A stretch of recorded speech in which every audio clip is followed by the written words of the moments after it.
Iniciar el quinto panel sobre sector forestal, retos y oportunidades de los mercados de carbono en el Perú y también en Latam, para lo cual voy a invitar a quienes nos estarán acompañando. Vamos a invitar a Erasmo Otárola, bienvenido, director ejecutivo de CERFOR. Jaime Nalbarte, director ejecutivo de AIDER, bienvenido. Gareth Hughes, founder and CEO de Green Gold Forestry Perú, también bienvenido. Eric Fisher, director de conservación Otorongo. Y nuestra moderadora será Lucía Ruiz, del Consejo Consultivo de ARTREES. Vamos a recibirla. Bienvenida.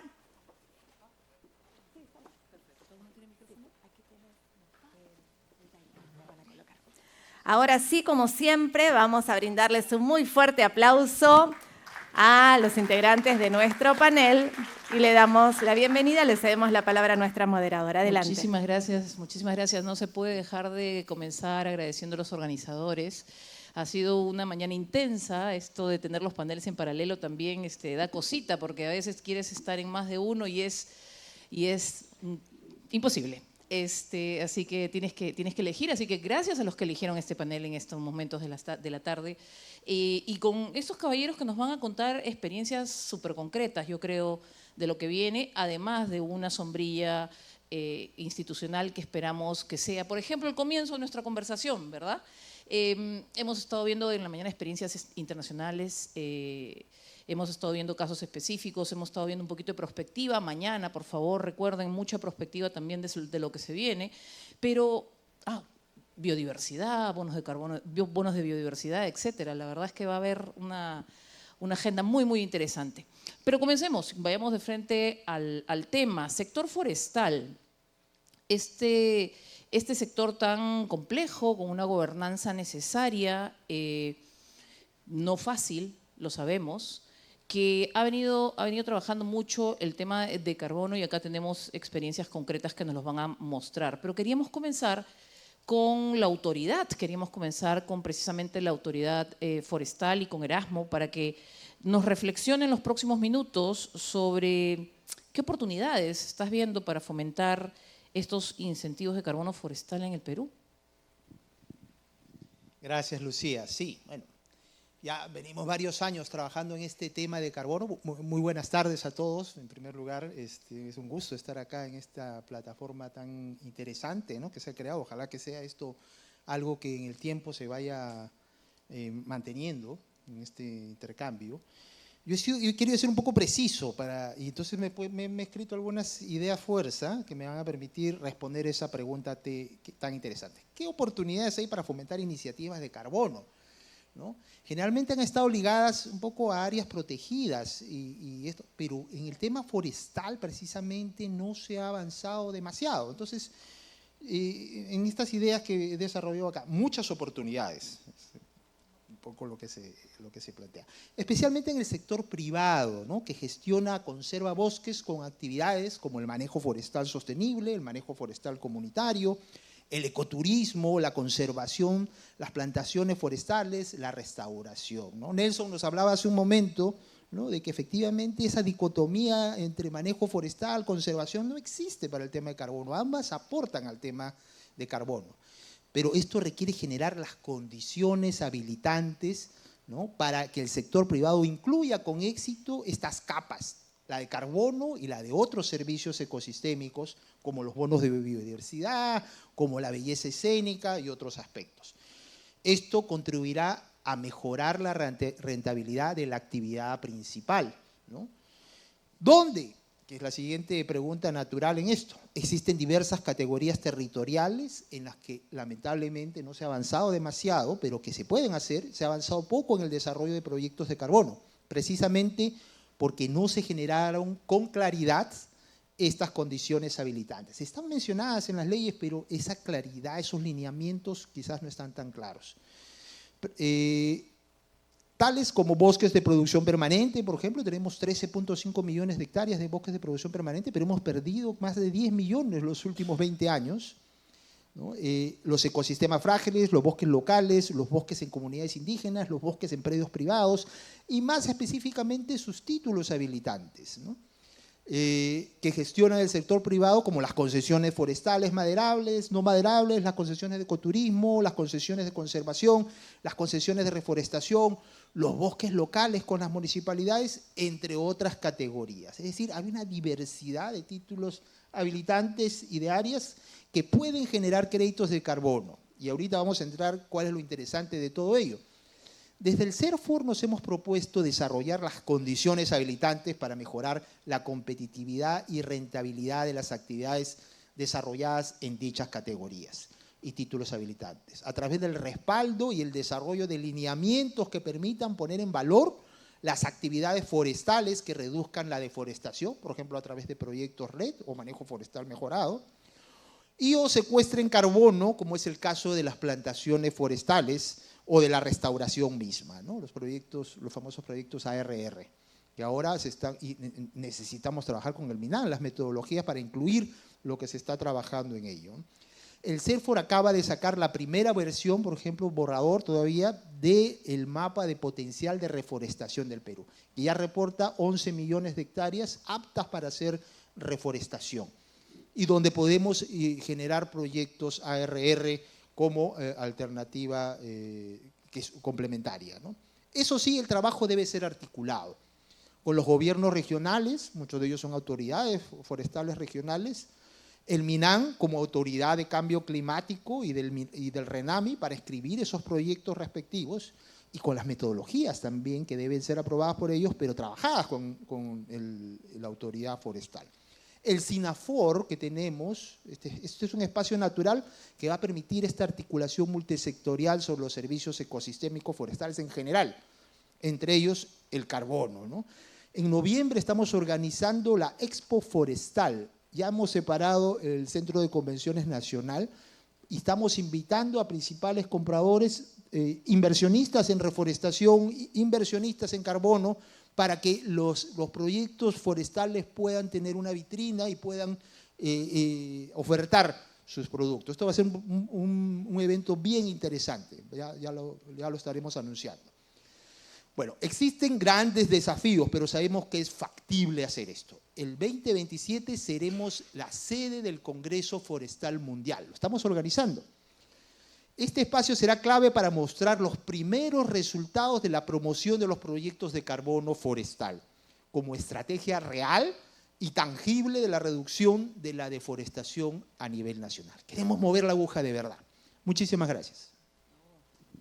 La verdad que gracias a ti, porque pones sobre la mesa muchos temas, yo creo, bastantes.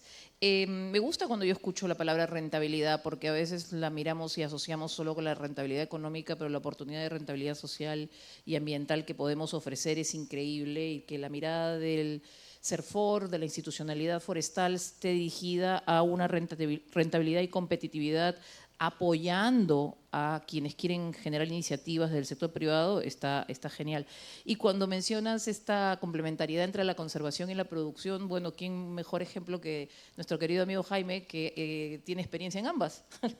Jaime ha venido trabajando durante… Ahí tienes el micro, querido.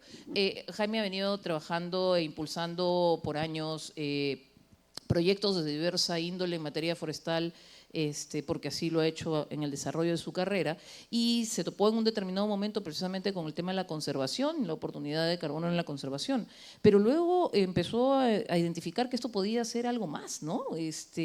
Tienes experiencia y por lo tanto nos puedes compartir tus aprendizajes respecto a todo este desarrollo que has impulsado a lo largo de tu vida profesional en proyectos forestales con comunidades, por ejemplo, ¿no? O sea, ¿cómo pueden estas mejorar?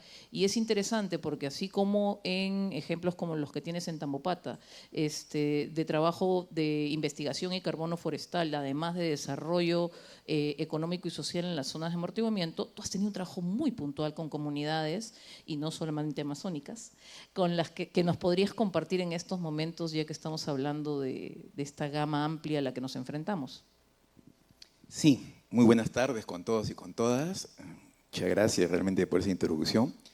Efectivamente, hace 39 años fundé AIDER aunque no lo parezca, como ingeniero forestal egresado de La Molina, pero siempre tuvimos la percepción de que los recursos naturales tienen que servir para mejorar calidad de vida de las personas, de la gente. Esa siempre ha sido nuestra visión. Y cuando entramos a hablar de proyectos forestales, tenemos que pensar en mediano y largo plazo, no son proyectos cortoplacistas, ¿no? Tenemos que conocer la realidad, ¿no? Tenemos, como muy bien lo ha dicho nuestro colega Kroll, el bosque no solamente es madera, ¿no? Son productos maderables, no maderables, artesanía, flora, fauna, etcétera, etcétera. El tema de la adicionalidad como el carbono, los servicios ecosistémicos, pero lo más importante es que el bosque vive gente, viven personas y dependen de ello. Es así que en el año más o menos 1999, cuando la cooperación internacional solamente apuntaba al trapecio andino porque veníamos de un problema social en el país, ¿no? Tuvimos la suerte de plantearle una propuesta al gobierno de Holanda que impulsó de manera conjunta trabajar con AIDC y con ORAU un proyecto de manejo forestal comunitario en 22 comunidades nativas de la región de Ucayali, ¿no? Empezamos ese reto y yo me acuerdo que me decían, oigan, ¿cómo van a trabajar ustedes con estas comunidades, estas poblaciones que no saben, etcétera, etcétera, ¿no? Y ese es un estigma totalmente diferente, ¿no? Porque los ignorantes somos nosotros, no son ellos, ¿no? Y lo que hemos hecho es conjugar dos saberes, el saber teórico, lo que hemos tenido la suerte de pasar por las aulas universitarias, con el saber práctico, el saber del hermano o hermana indígena del día a día. Y es así que empezamos este proyecto de manejo de bosques comunitarios en Ucayali, y los insumos que salieron en esos 3 primeros años sirvió para que la autoridad tenga los lineamientos para poder tener el plan de manejo forestal con comunidades nativas. Y en el año 2003, por primera vez, se aprueban los primeros planes de manejo forestal para comunidades nativas en el país. Y como estas comunidades estaban trabajando y manejando sus bosques, se accedió a la certificación forestal voluntaria con los estándares FSC en el año 2005. Estamos en el año 2025. 20 años venimos manteniendo la certificación forestal voluntaria con ellos.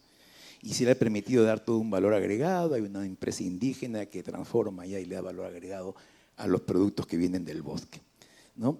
También se hizo la primera exportación de madera certificada con estándares FSC en el Perú, que se hizo en asociatividad con la empresa privada, y aquí estamos con Erich, que fuimos realmente los impulsores de este proceso. Y es una lástima que no haya habido pues, un escalamiento de exportar más este tipo de productos, y esa es parte de los retos que tenemos, ¿no? Entonces, justamente el carbono es la adicionalidad. Como estas comunidades manejan bosques, para nosotros el objetivo no es el carbono. Nuestro objetivo es el manejo del bosque y en áreas protegidas conservar la biodiversidad, ¿no? Entonces, dado que contaban con estándares, decidimos de manera conjunta con ellos entrar en el fantástico mundo de lo que era el carbono forestal. Año 2007, a empezar en estos temas, donde por primera vez se hicieron las ventas públicas también, ¿no? Con una empresa, ustedes se acordarán, Pacífico Seguros, que fue la primera, y realmente fue la empresa pionera, y hay que reconocer porque todo el mundo es pionero hoy en día, y yo creo que hay que acordarse de la historia, ¿no? Los primeros bonos que se vendieron a futuro de un intangible, algo que no se ve, que no existe, ¿no? Palpablemente, se apostó. Y qué bueno porque estamos convencidos de que tiene que funcionar la asociatividad entre la empresa privada, las comunidades nativas, sociedad civil y el Estado peruano y cooperación internacional. Entonces, el proyecto tiene que ser sólido. No solo es técnico, sino social, económico, ambiental, pero lo principal es ponerle rostro humano, ¿no? Y para ello hay que fortalecer capacidades, hay que fortalecer la gobernanza, la transparencia, la distribución de beneficios, quién gana a quién, cuánto, pero que sea con equidad y con transparencia y los roles que les corresponde a cada uno de ellos. Hoy en día hay muchas comunidades nativas que ya tienen sus cuentas en el banco. No voy a decir el nombre del banco para no hacerle propaganda hasta que no compense su huella, pero ya tienen sus cuentas donde de manera concreta han recibido ya buena cantidad de dinero, aproximadamente unos 10 millones de dólares en sus cuentas de estas comunidades, ¿no? Hay todo un tema de fortalecimiento de la organización comunal, pero la idea es que estas comunidades, el objetivo es que tienen que evitar la deforestación. A menor deforestación, tienen más ingresos. Así de sencilla es la cosa. Hay mecanismos que hay que trabajar para ello, ¿no? Como fortalecer la seguridad territorial, las acciones de control y vigilancia, el saneamiento físico-legal, el capital social, ¿no?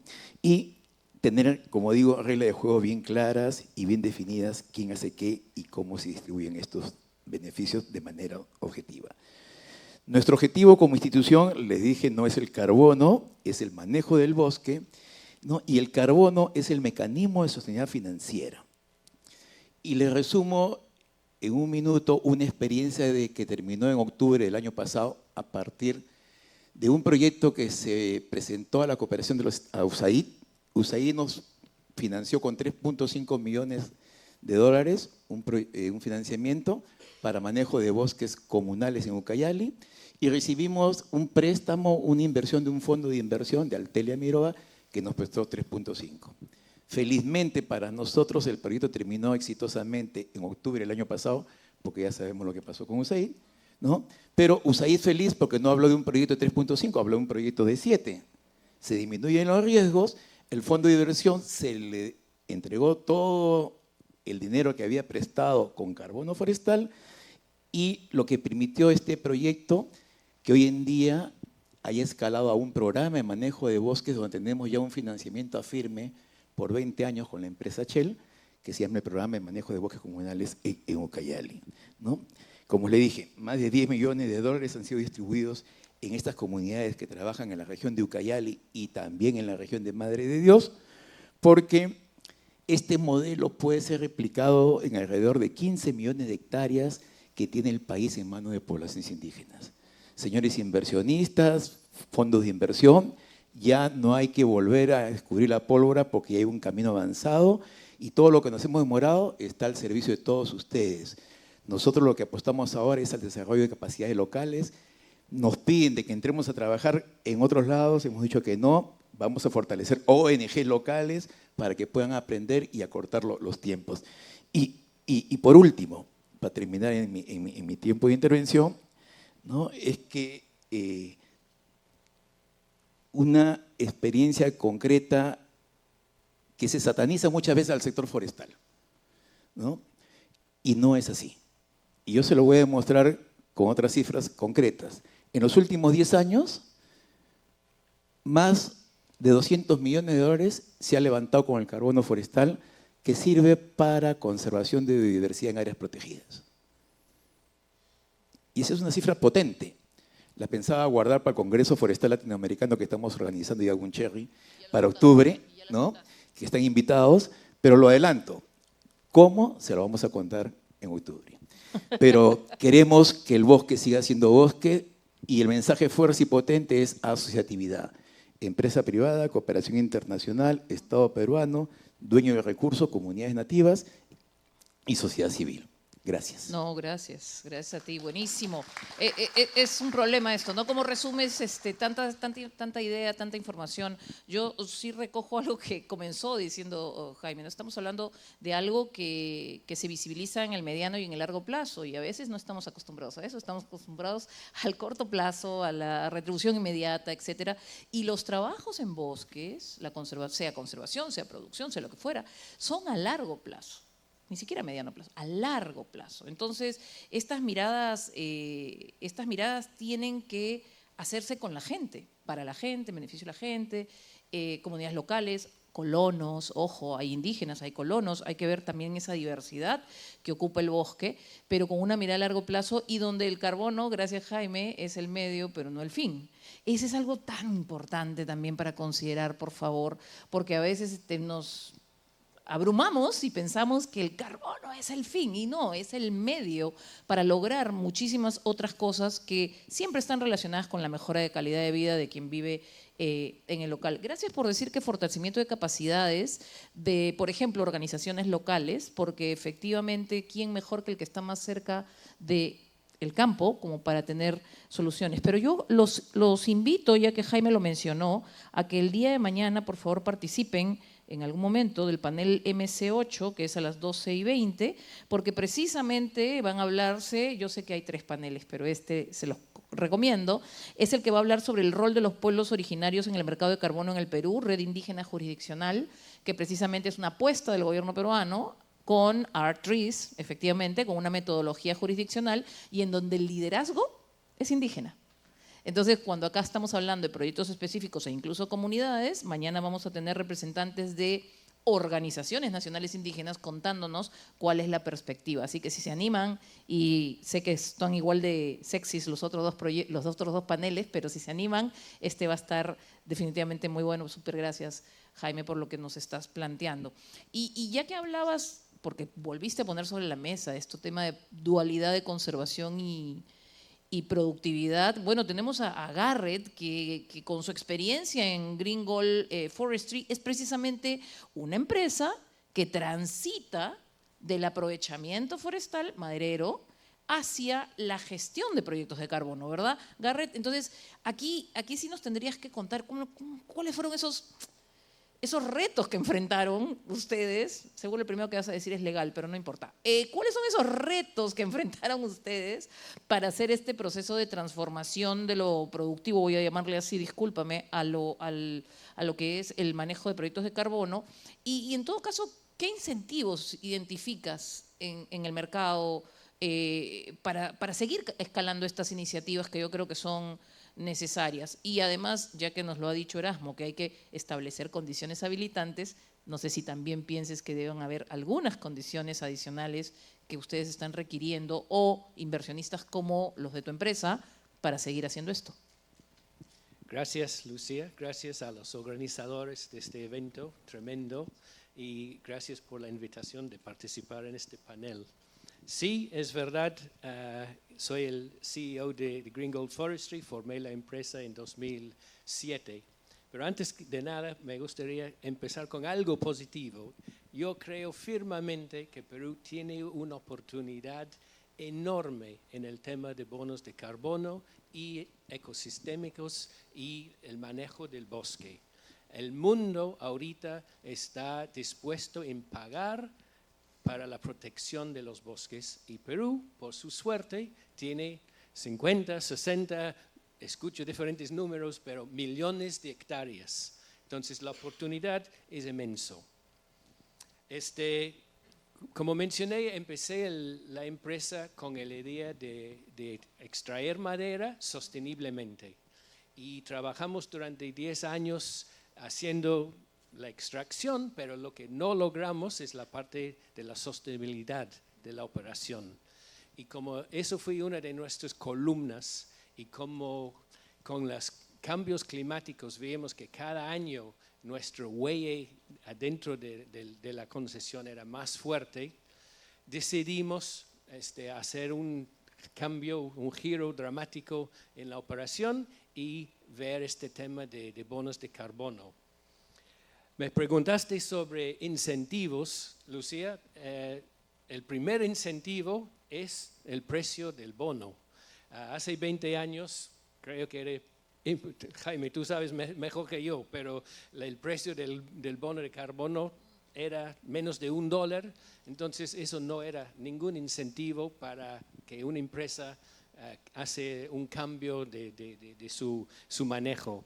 Gracias al Acuerdo de París y cambios en el mercado voluntario y responsabilidad social de empresas blue chip de afuera, el precio subió y decidimos ahora vale la pena ver la posibilidad. Entonces en 2018 empezamos nuestro cambio y hacemos el cambio de dirección, lo cual nos costó, como también me preguntaste sobre retos y desafíos, como tú eras el pionero, lo agradezco mucho el trabajo, también somos pioneros un poquito implementando el primer proyecto de IFM en el Perú, lo cual significa que era necesario guiar, enseñar las autoridades, las instituciones, los stakeholders en lo que queríamos hacer y cómo lo hacemos. Y fue bastante interesante el proceso, pero lo logramos. Y de ahí puedo mencionar el primer reto fuerte, lo cual es una restricción, creo que para los inversionistas potenciales para convertir sus concesiones forestales en carbono. Es el tema del contrato. El contrato permita que el concesionario pueda trabajar madera, ecosistemas y productos no maderables. Pero los contratos vienen de una época donde obviamente la intención y la idea principal era madera. Entonces yo pido, y Erasmo no estoy aprovechando, pero yo pido que podemos hacer una aclaración en los contratos, donde el concesionario tiene el derecho de aprovechar 1, 2 o 3 de estas oportunidades como quiere, como le conviene. Nelson habló de su operación, lo mío es, cada operación es distinto, pero nosotros queremos esta claridad y creo que eso podría ser muy importante para inversionistas en el futuro.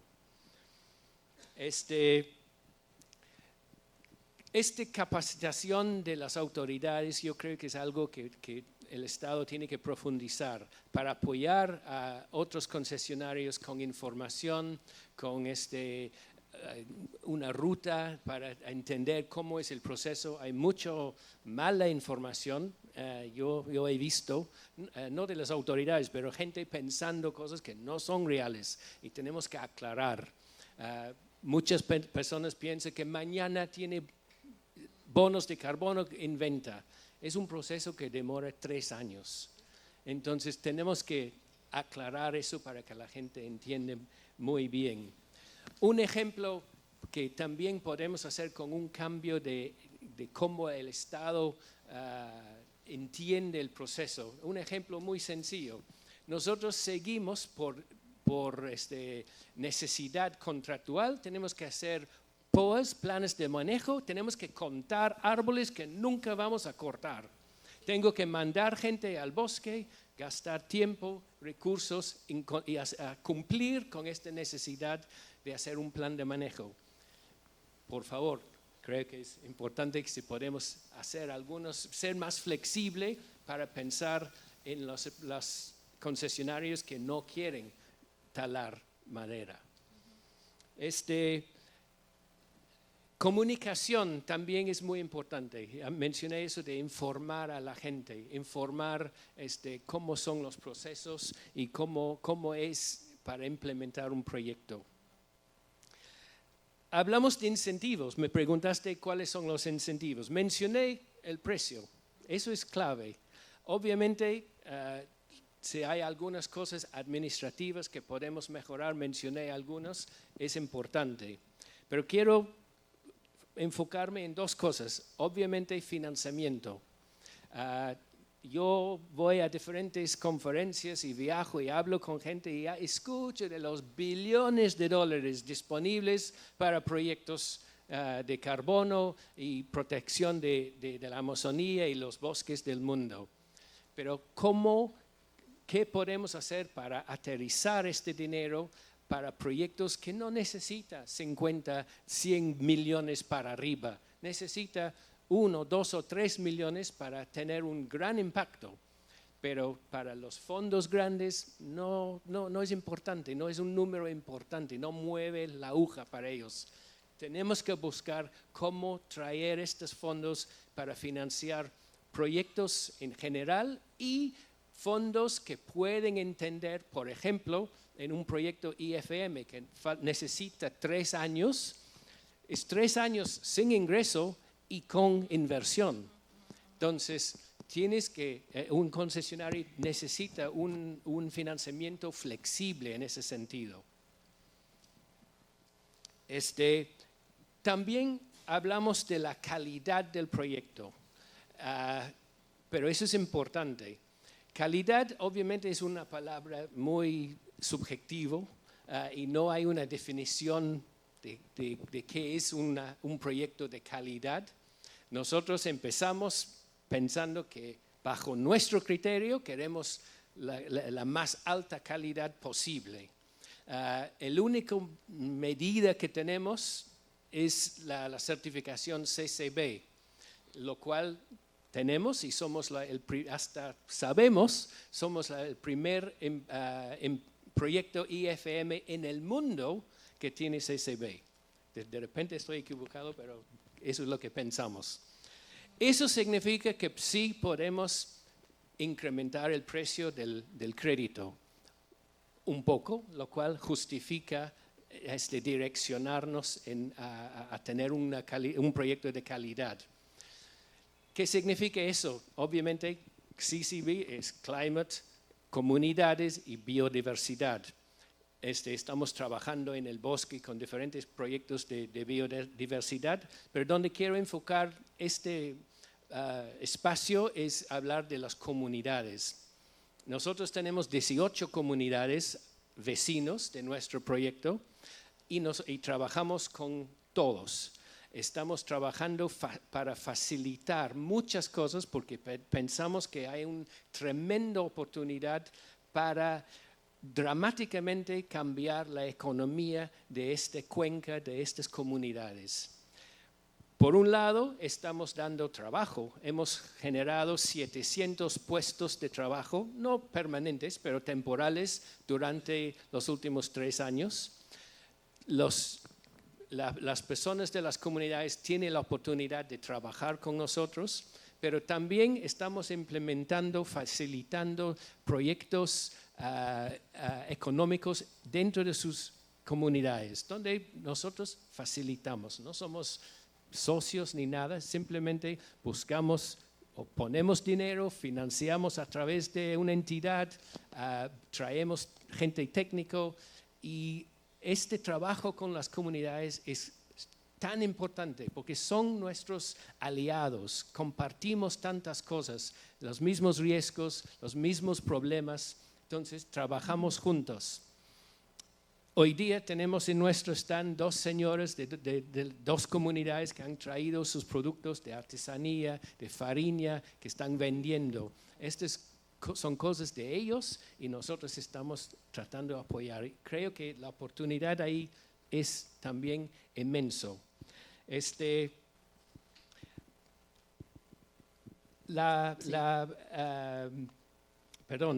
son los incentivos más grandes que hay. Sí. Para terminar, Sí. el artículo 6. Por favor, Perú.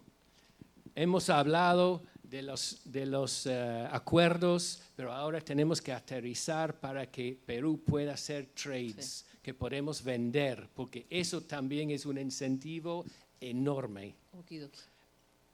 Perú ahorita es como Arabia Saudí hace 50 años. Ellos tenían petróleo y ahora han generado riqueza. Perú tiene el bosque y puede hacer lo mismo, con la gran diferencia que los de Arabia Saudí han generado el problema y Perú puede resolverlo. Gracias. Gracias a ti, muy amable. Garrett. Aprendemos mucho de las experiencias que escuchamos y además Garrett ha mencionado algo muy similar a lo que dijo Jaime, que cuando usas como medio el carbono, tú puedes además apalancar otros bioeconegocios en la zona que benefician directamente a las comunidades. Has tocado algunos temitas legales que después los conversamos si quieres, pero que seguramente les pueden interesar a muchos de ustedes y ser materia de una siguiente reunión. Y te cuento que no hay manera de que este Perú Carbon Forum deje de estar anualmente, estimado Erasmo, porque ya cada año está jalando más gente que está interesándose en conocer estos procesos. Dijo 39 años, Jaime, hace un rato, ¿no? Y me puse a sacar la cuenta de cuánto tiempo te conozco y dije, Dios mío, qué terrible es nuestra vida. No los 39, gracias a Dios, pero aquí tenemos a una persona que también tiene décadas de experiencia. Lo que tienen ustedes aquí sentados son no se asusten, 100 años de experiencia en temas forestales y me estoy quedando corta. ¿Ah? Si acá el hombre nomás tenía 39, ya saquen su línea. Estamos hablando acá de 100, 120 años de experiencia que quieren compartir con ustedes. Y al compartir con ustedes yo te voy a pedir algo, Eri, porque recuerda que cuando nos conocimos, efectivamente, de la misma manera que nos está hablando Garrett, la mirada era productiva.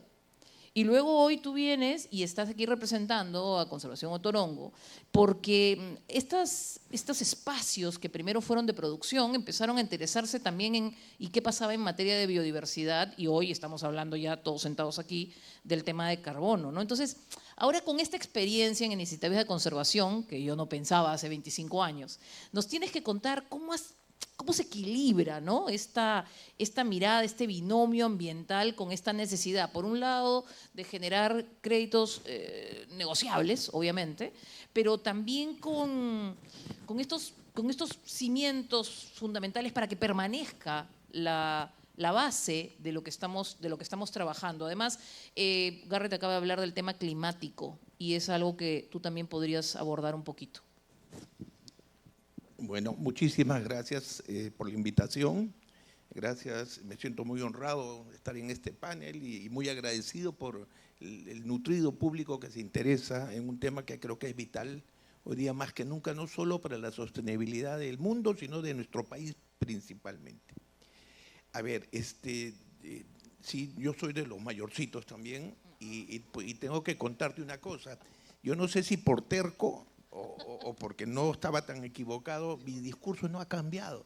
Y cuando nosotros nos acercábamos a veces, ustedes nos miraban como bichos raros, ¿no? Porque decíamos, el manejo forestal sostenible es una herramienta de conservación.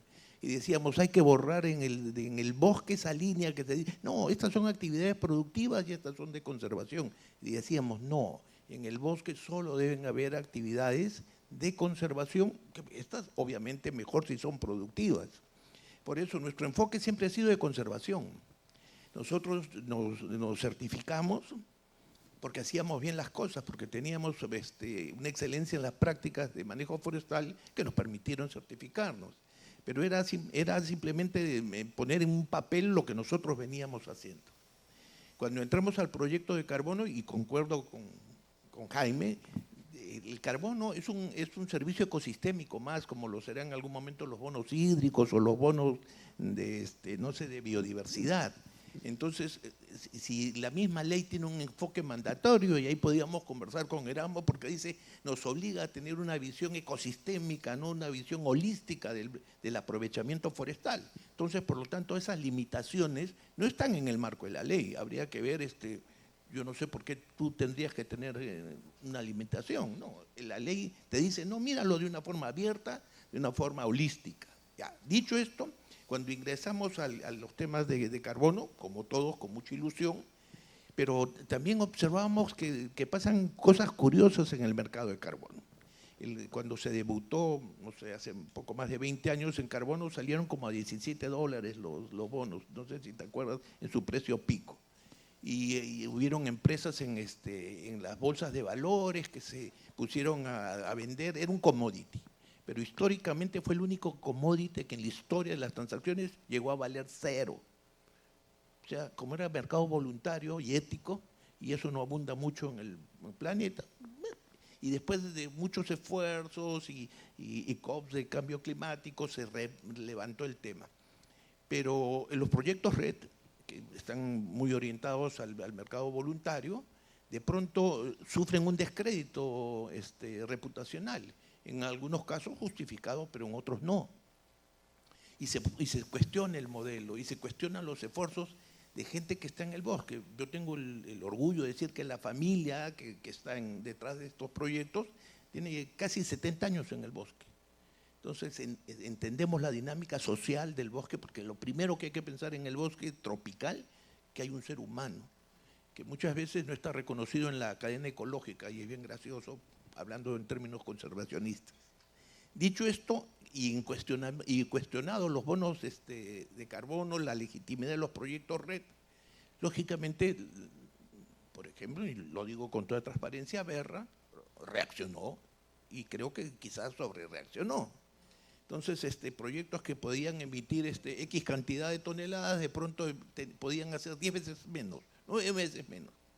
Entonces, ¿qué pasó antes? Estaba tan equivocado. O sea, yo creo que estamos en un proceso de adaptación y estamos logrando que algunas cosas mejoren, y también creo que tendremos que ir ajustando en el tiempo. Entonces, cuando hablamos de estos ajustes y de encontrar la solidez de los proyectos de carbono, el entender que esa tonelada que tú estás colocando en el mercado realmente sea fijado en el suelo, ¿no? Y va a permanecer, y no va a permanecer 10 años, se busca que permanezcan muchas décadas más. Entonces, estamos hablando de la integridad de los proyectos, la integridad de esos bonos de carbono, ¿no? O créditos de carbono. La integridad hoy día, yo creo que sí, ha sufrido este ajustón, nos ha puesto las cosas un poco más difíciles, porque hay que entender también que el manejo de bosque cuesta plata, y el cuidado del bosque cuesta plata. Entonces, si yo no soy rentable, por más buenas intenciones que tengan los estándares, no le van a hacer ni bien a los proyectos de carbono y mucho menos al bosque en su conjunto. Entonces, hoy día, por lo menos, ya tenemos un estándar aprobado, o sea, ya la línea base no es independiente, es una línea base estandarizada, con una metodología muy estricta, como la 048 de Berra. Además, hay organismos de supervisión de integridad, ¿no? Un Consejo de Integridad del mercado de carbono.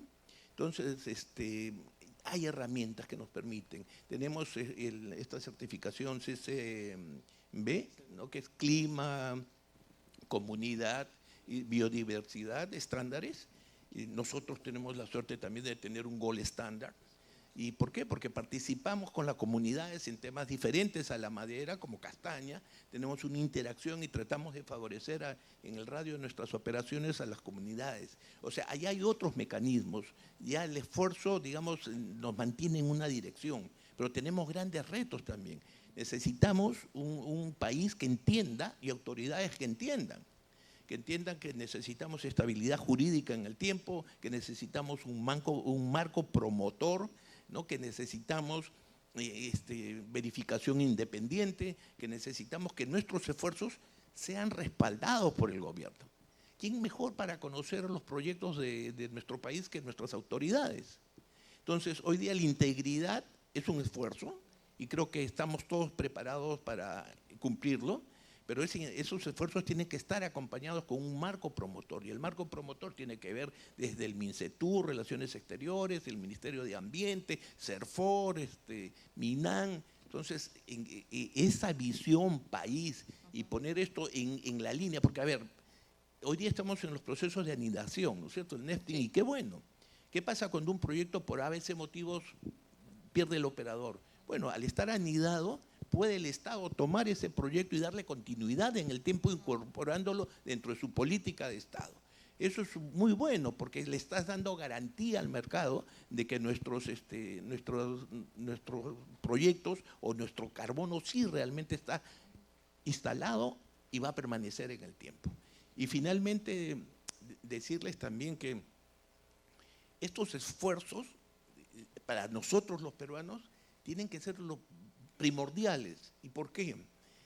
Primero, tenemos gran cantidad de bosques y creo que todo lo bueno que le va a pasar al Perú va a venir de nuestros bosques. Desde la agenda del agua, toda la agenda del cambio climático, la riqueza de la biodiversidad, los recursos naturales, gas, oro, pero todo lo malo le está viniendo a nuestro país de la Amazonía. Deforestación, coca, oro ilegal. Es tan malo que la coca ya nos puso un presidente, por si acaso, que está preso, que quiso hacer un golpe. 5 familias del Brain financiaron esa campaña. Entonces, es la hora de tomar conciencia y que el Perú sea un ejemplo de que todas las cosas buenas que pueden venir del bosque es responsabilidad de nosotros de sacarlas adelante. Y también el mensaje es que todo lo malo que le está pasando al bosque, con estas acciones, con estos proyectos y con las iniciativas que pongan en valor el bosque, ¿no? como una posibilidad de desarrollo sostenible, tiene que ser primordial en la agenda nacional, ¿no? Muchas gracias. No, gracias a ti. Y muchísimas gracias a todos ustedes por habernos acompañado. Ustedes han visto que es un panel que les habla desde lo local, desde lo que está ocurriendo en ese bosque maravilloso que en este momento sufre un embate de las ilegalidades en general. Bueno, el país está con un embate complejo en estos momentos, pero efectivamente los bosques, nuestras comunidades, las poblaciones que viven en él están luchando por conservar y a la vez defendiéndose de lo que la ilegalidad tiene. La inversión privada, en este caso, el fortalecimiento de la gobernanza que se hace con determinados proyectos, lo que está logrando es que haya todavía una oportunidad y que veamos luz al final del túnel y no estemos tan deprimidos como podríamos estar cuando nos levantamos en las mañanas y vemos las noticias. Así que muchísimas gracias, acá los tienen y pueden ver con ellos las preguntas, porque ya no tenemos más tiempo, que ustedes consideren necesarias. Muchísimas gracias. Para el siguiente panel. Gracias a ustedes, un muy fuerte aplauso. Los vamos a invitar a una toma fotográfica, por favor. Agradecerles realmente por las reflexiones que cada uno nos ha brindado. Realmente era muy, pero muy importante tenerlos a ellos. Los vamos a invitar a la fotografía y a todos ustedes permanecer porque estamos en cambio de salas, pero la sala será esta, así que todos van a venir a esta sala. Estamos ya entrando en la fase final del día, todavía tenemos algunos momentos importantes que queremos compartir con todos ustedes.